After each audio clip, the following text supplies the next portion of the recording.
Apesar do Brasil atualmente ser um dos maiores consumidores de inteligência artificial do planeta, sendo o terceiro aí no ranking global, somente uma ou duas a cada 10 pessoas no Brasil fazem um uso ativo da inteligência artificial, ou seja, um uso intencional, né, dos chatbots.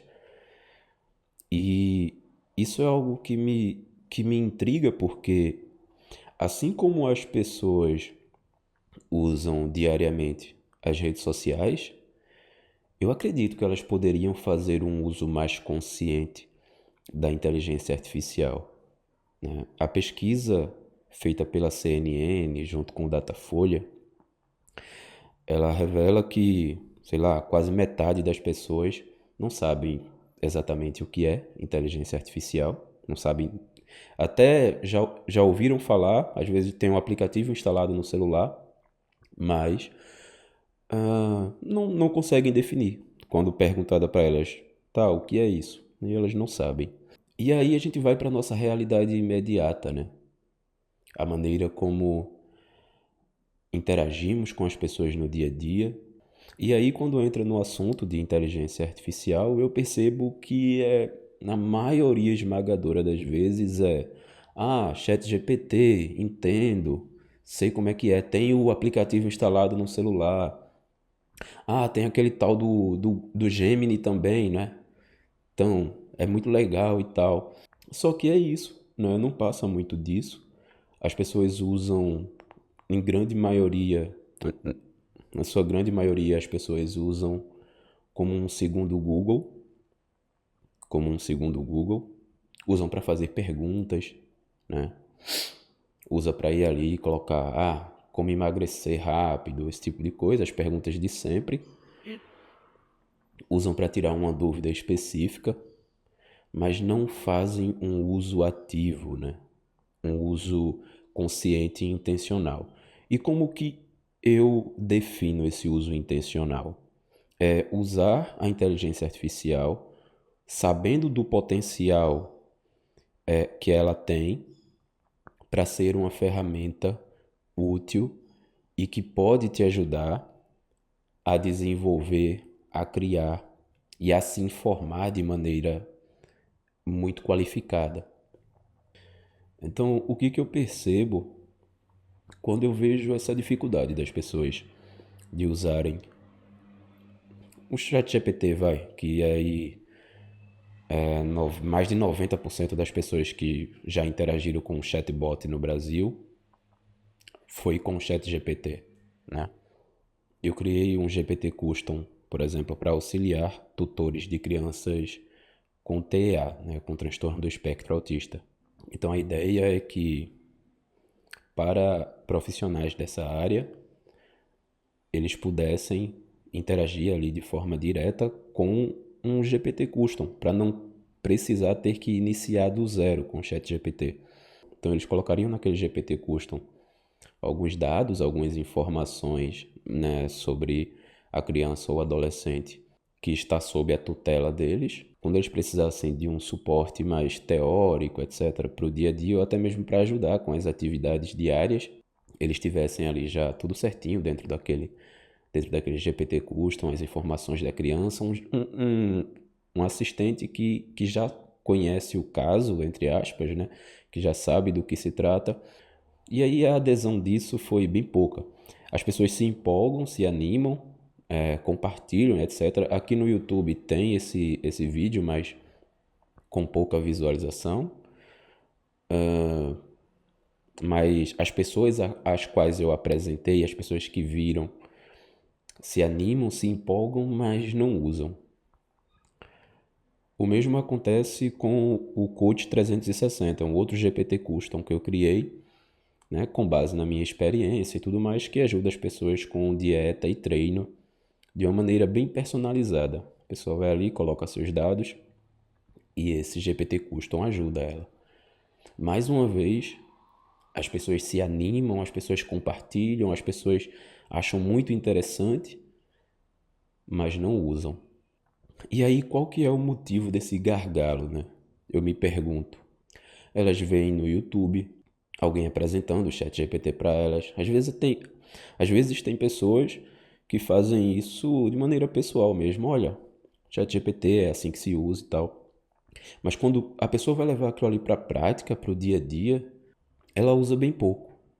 Deixa o aplicativo ali no celular e vez ou outra, quando ela precisa de entretenimento ou tirar alguma dúvida, ela vai lá buscar. Como diz a própria pesquisa, né? Que aproximadamente 50% dos usuários usam de maneira recreativa, usam para entretenimento. E isso eu acho curioso porque num país como o Brasil, por exemplo, onde a qualidade da educação deixa bastante a desejar, o acesso à saúde deixa bastante a desejar, um chat GPT, ele ajuda muito, assim, muito mesmo. Não substitui professores nem médicos, de forma alguma. Mas você ter a possibilidade de criar ali uma espécie de professor personalizado que conhece os teus pontos fortes, os teus pontos fracos, que, que personaliza a explicação, que pode trazer informação rica e detalhada de fontes diferentes, buscando correspondência desde a literatura clássica até manuais acadêmicos, tudo isso de maneira muito acessível e mesmo assim as pessoas usam bem pouco dessa forma. E eu sei que algumas pessoas podem estar vendo esse vídeo e pensando, poxa, mas eu uso o ChatGPT para estudar. Mas você faz um uso diferente de fazer uma pergunta no Google. Por exemplo, você solicita que ele te ajude de maneira personalizada, você se preocupa em colocar ali algumas informações a mais, você se preocupa em fazer uma curadoria da informação que ele já trouxe, que é fundamental para o processo de estudo, porque a inteligência artificial, ela às vezes te traz coisas inconsistentes, né, que ela inventou. E aí você pode acabar replicando isso num trabalho da escola ou da faculdade. Mas isso é relativamente fácil de mitigar sabendo utilizar. E esse tipo de utilização é justamente fazendo uma curadoria, é justamente lendo, se atentando ao que a IA trouxe e fazendo uma curadoria refinando os seus prompts, que é um ponto-chave no qual vamos entrar daqui a pouco. No âmbito da saúde, chega a ser até uma espécie de negligência com a própria saúde não fazer algumas interações, não trocar algumas mensagens com um chat GPT da vida sobre aquelas condições pelas quais você está indo no médico e etc., antes da consulta ou durante o processo. E aí, claro, se for uma emergência, se for algo urgente, não é sobre isso que eu estou falando aqui. Eu estou falando daquela consulta médica planejada. Estou falando daquele processo de exames, etc., planejado, em que você tem tempo, né? Em que você tem tempo. Você chega ali e coloca os principais sintomas, como você faria numa consulta de triagem, ou se você já está pronto para consulta com o especialista, colocaria ali também o porquê que você está indo nessa consulta com o especialista. É algo bastante acessível, pelo menos deveria ser. Não sei se as pessoas consideram tão acessível assim. E eu já vou explicar por quê, mas é algo bastante que está ali e você ganharia muito, porque o chatbot ele vai te dar um panorama geral do que aparentemente é aquela condição de saúde. Ele vai trazer sintomas clássicos que podem te ajudar a identificar melhor se realmente é aquilo ou não. Vai trazer coisas adaptadas para o que você escreveu ali e vai te dar repertório para chegar mais preparado nessa consulta, para passar por esse tratamento de maneira mais informada. Só que não é uma informação no nível pesquisa no Google. É uma informação mais detalhada, do tipo, olha, nessa consulta essas coisas não podem faltar. Então pode ser que o médico esqueça, pode ser que o médico não se atente para isso. Você não pode sair da consulta sem tirar essas dúvidas. E isso faz toda a diferença, porque você vai para o médico de maneira mais informada e o próprio chat ele te instrui como fazer essas perguntas, para não parecer que você está desafiando a autoridade do médico nem nada do tipo, né? A própria IA te mostra como fazer essas perguntas. E isso é fundamental, principalmente num sistema de saúde como o nosso, onde o mais comum em um auxílio do sistema público é que a pessoa ela saia com uma sensação de que ficou faltando algo. Então esse é mais um exemplo de como a inteligência artificial pode ser implementada no dia a dia de maneira prática e com extrema utilidade, né, para as pessoas. É algo que realmente eleva o nível de consciência. Na parte do marketing, as pessoas fazem muito o Ctrl+C simples, né? Coloca ali e tal, faz um Ctrl+C num texto, joga um post no Instagram. Isso é insustentável. Enquanto que, mais uma vez, o chatbot pode dar instruções de marketing, de branding, de construção de uma marca forte, muito eficientes.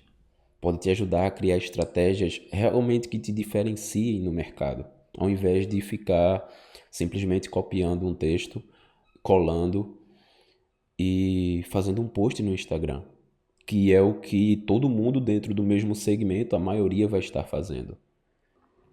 Então, beleza. Esses são os pontos que eu queria trazer do porquê que a inteligência artificial é empregada, né, colocada no dia a dia para isso e para outras coisas pode ser tão útil para as pessoas. Só que onde está o gargalo, na minha visão? Na escrita. Eu acho que quando a pessoa se depara com a UI do sistema e ela sabe que aquilo ali pode fazer todas aquelas coisas que ela acha incrível, que ela vê na internet. Ela sabe disso. Mas aí ela se depara com a UI do sistema e ela tem que escrever. Ela tem que escrever. E para que as respostas do modelo, para que as respostas do sistema não sejam genéricas, ela precisa ser específica. E para ser específico, esse texto ele precisa ser pelo menos um parágrafo, umas 3, 4 linhas, precisa ser mais de uma interação. E eu acho que é aí que está o gargalo, porque as pessoas perderam o contato com a escrita. E quando se trata de interagir com a inteligência artificial, essa escrita ela precisa ser intencional. Ela não é tipo a escrita da faculdade ou do trabalho, onde se escreve sobre coisas de rotina. É uma escrita de instrução. É escrever para instruir, para fazer aquela ferramenta trabalhar para você. Só que quando foi a última vez que você viu uma pessoa escrevendo para expressar uma ideia própria, para expressar um pensamento? Hoje, para postar uma foto no Instagram, a pessoa pesquisa uma frase para a legenda da minha foto. Aí pega, copia e coloca na legenda da foto e posta no Instagram. Quando foi a última vez que você viu alguém escrevendo de verdade? Escrevendo de maneira intencional. Escrevendo para expressar uma ideia, para expressar um pensamento. Então, assim, a facilidade que a internet, as redes sociais trouxe para as nossas vidas, aquela facilidade de ficar somente apertando botões para fazer a maioria das coisas, faz com que as pessoas acreditem que não precisam escrever. E agora chega no mundo uma ferramenta como essa e as pessoas precisam escrever de maneira estruturada. Escrever de verdade. instruir o bot a trabalhar. E na minha opinião é aí que está o gargalo. As pessoas perderam o contato com a escrita, com esse ato de exercer a criatividade através de palavras, através de texto. E hoje a inteligência artificial ela te dá a possibilidade de ditar o que você quer, né? De segurar ali o microfone e mandar uma mensagem como você faria no WhatsApp. Mas mesmo assim, essa mensagem, ela não é como mandar uma mensagem para um amigo. Ela precisa ser um prompt, né? Ela precisa ser uma instrução. Então também passa pelo processo de estruturar, de organizar as ideias.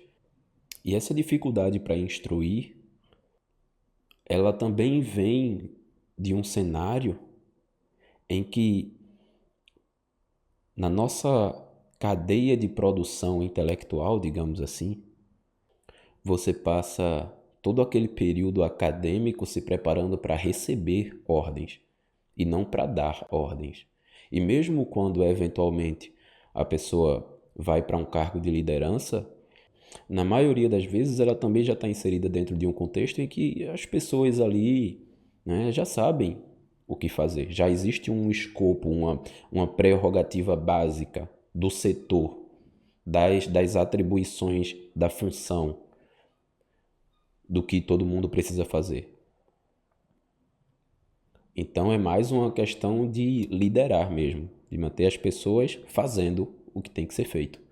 Bom, para resumir, a inteligência artificial está aí, ela pode ser muito útil para as pessoas, mas existe esse gargalo, existe essa dificuldade de estruturar ideias, de estruturar pensamentos, porque as pessoas perderam o contato com o exercer do pensar, com o exercer da criatividade.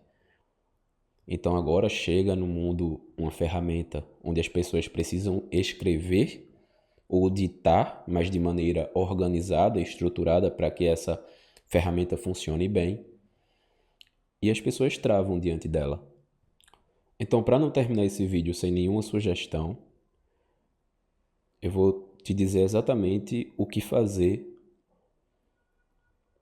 para começar a utilizar a inteligência artificial no teu dia a dia de maneira mais precisa. Sempre que você for utilizar o ChatGPT ou qualquer outra ferramenta de inteligência artificial, qualquer outro chatbot, para te ajudar com algo que você quer, você vai escrever da seguinte forma, ou análogo a isso que eu vou falar. Você vai escrever: eu preciso de X informação, mas eu não sei como solicitar ou como escrever esse prompt de maneira eficiente. Por favor, me ajude com isso.